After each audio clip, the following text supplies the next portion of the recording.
Did you know that there's one state in the US where it's illegal to refuse someone a glass of water? That's on this video, and it is considered one of the states with the most freedom. Let's get into it. Number 10, Texas. Texas has spent the last few decades branding itself as the state where freedom rides a horse, carries a brisket, and refuses to ask permission to anyone. And to be fair, when it comes to income taxes and business, Texas earns a lot of that reputation. There is no state income tax here, which is a big deal. And you'll notice it's a reoccurring theme as this list goes on. But that alone makes a lot of people from California and New York stare off into the distance like they just heard angels tuning a fiddle. Texas also has a very strong business climate, lots of job growth, and a general attitude that if you want to start something, build something, or sell something, the state's not going to make you fill out a binder full of paperwork so thick it could stop a bullet. Unlike California, where you fill out enough paperwork to keep you safe from a cruise missile just for a lemonade stand.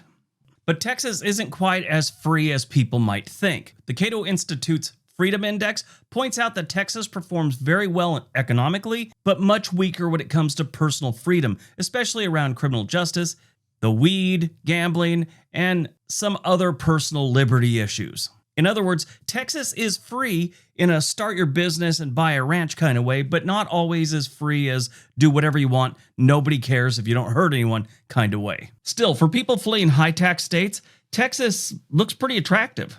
It has jobs, land, sunshine, no income tax, and enough personal space that your neighbor might need binoculars to judge your lawn. Number 9, Indiana. Indiana doesn't always get invited into the cool freedom state conversations. Indiana just gets the job done, and nobody writes poems about it. If Indiana was a person that went to the gym, they wouldn't be posting about it on social media, and they sure as hell wouldn't be taking pictures. They'd just get in there and do the work. Mostly because Indiana has the personality of a pet rock. But quietly, in the background, Indiana does a lot right. The Cato Institute places Indiana among the top 10 states for overall freedom, and the Fraser Institute ranks it highly for economic freedom.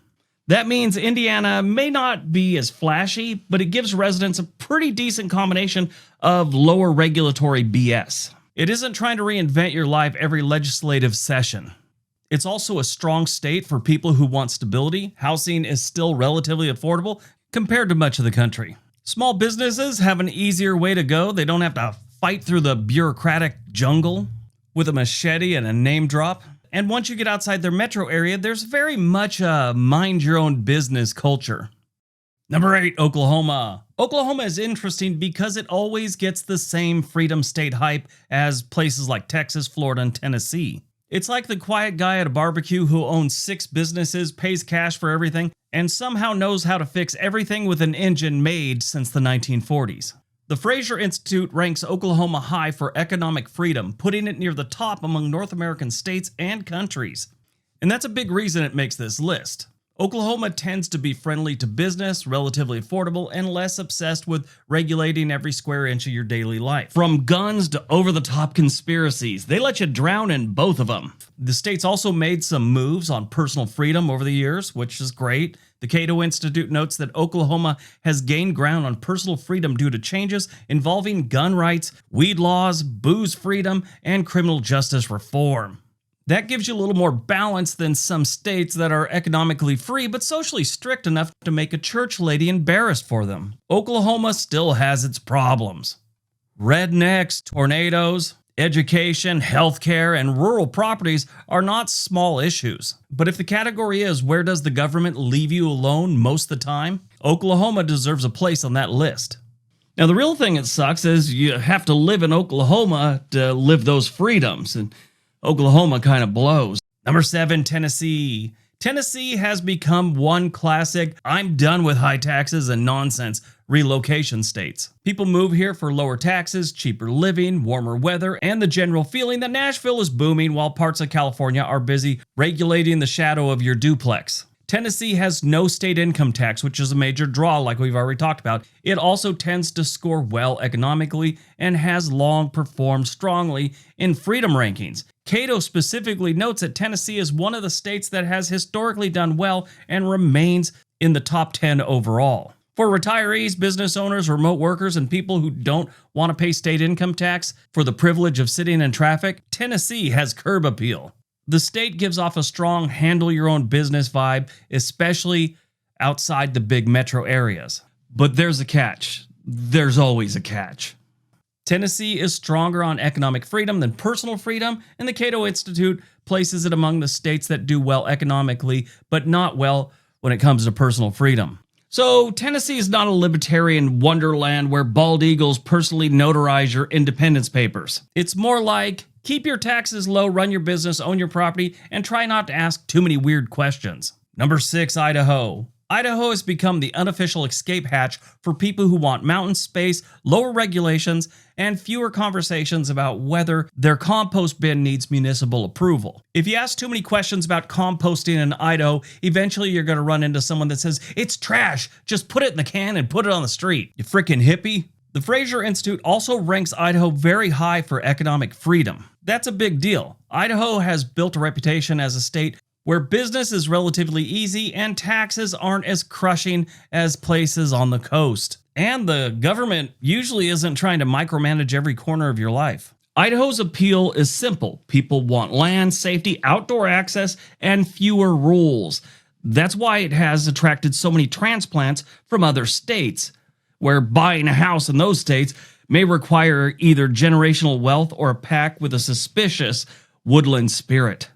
But Idaho's another state with freedom split. Economically, it does very well. Personally, the Cato Institute places it among the states that are economically freer, but personally less free. So Idaho is great if your dream is property, business, mountains, and not being taxed into a decorative skeleton. It's less perfect if your definition of freedom leans heavily into personal lifestyle liberties. But still, for the leave me alone crowd, Idaho is one of the most obvious states in America.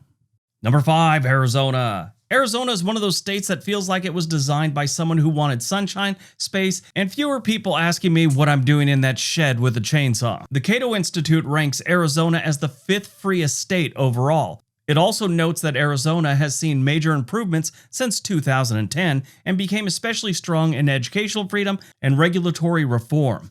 That gives Arizona a pretty strong claim here. Arizona has also been one of the biggest relocation states for people leaving California. Some come for retirement, some come for jobs, some come because they saw their California property tax bill and whispered to themselves, absolutely not. And then they started packing before dinner. And they don't care if they do have to give every jackaloon a glass of water if they ask. The state has a lot of freedom-friendly features, business growth, schools, lower regulatory pressure compared to many coastal states, and a culture that still has plenty of Western, don't bother me, I won't bother you energy. The downside? It's heat. Hot as hell there. But when it comes to government leaving people alone, Arizona still belongs high on any list about freedom. Number 4, Nevada. Nevada is basically America's adult supervision optional state. Cato ranks Nevada 4th overall and describes it as a longtime leader in personal freedom. That makes sense.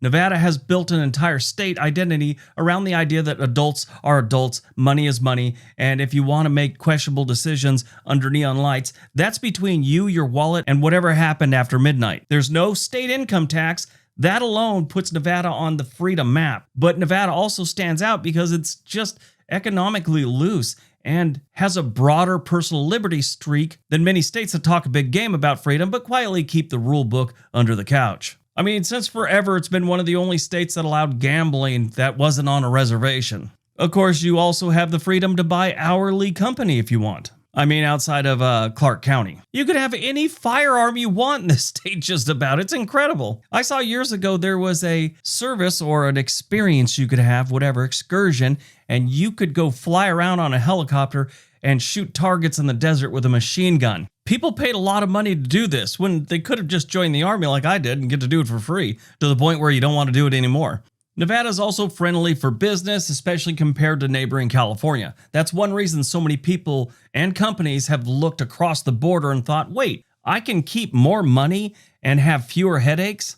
Why didn't anyone mention this before? The downside is that Nevada can be expensive in popular areas, especially around Las Vegas and Reno. Water is a long-term concern, and the desert is not exactly forgiving. But when it comes to personal freedom, Nevada is one of the strongest examples in the country.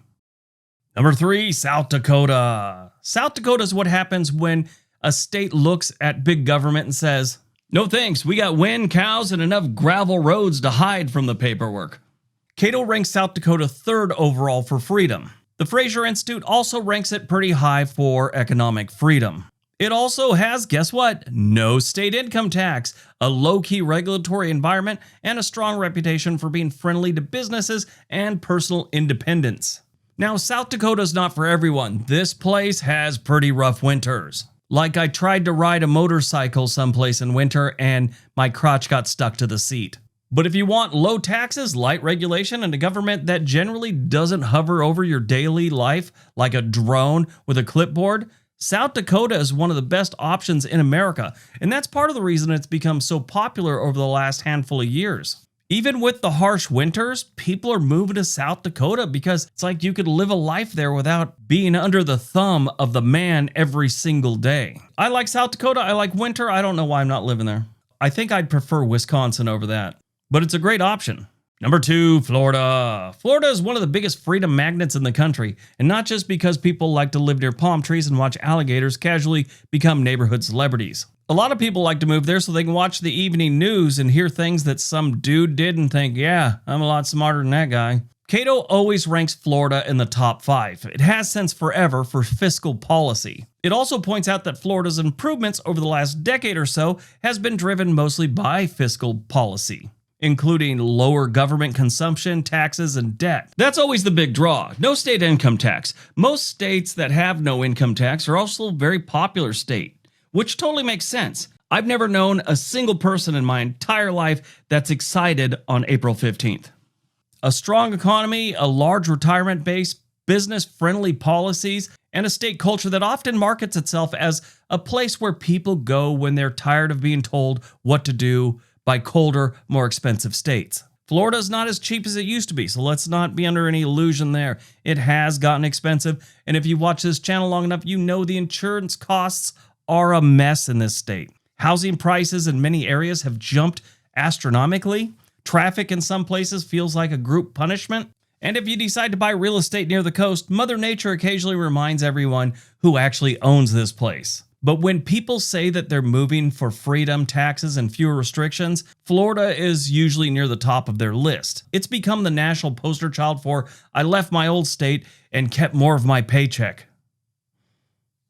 All right, before we get to number 1, if you're thinking about moving to another state, there's a link for a website called Home and Money in the description area below. They can get you in touch with the real estate agent anywhere in the country. All right, on to number 1.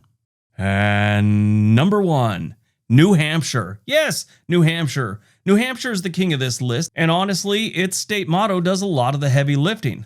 Live free or die is not subtle. That's not a motto, that's a warning label. The Cato Institute ranks New Hampshire as the freest state in the country and says it has held the top spot since 2011.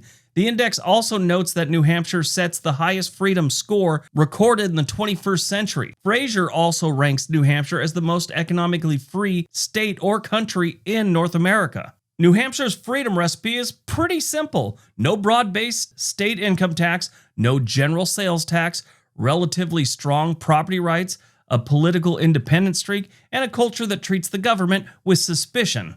It's also surrounded by states that make it look freer by comparison. Vermont is right next door, and Cato basically describes it as an upside-down version of New Hampshire when it comes to freedom. That's convenient. Nothing makes you look fiscally disciplined like standing next to your neighbor who treats regulations like a craft hobby. New Hampshire is also not perfect. Property taxes can be high, housing has gotten expensive, winters are a real issue. But overall, if your dream is living somewhere where the government is less likely to treat your paycheck like a communal snack tray, New Hampshire is really hard to beat. So those are the 10 states where the government is most likely to leave you alone. Kind of refreshing.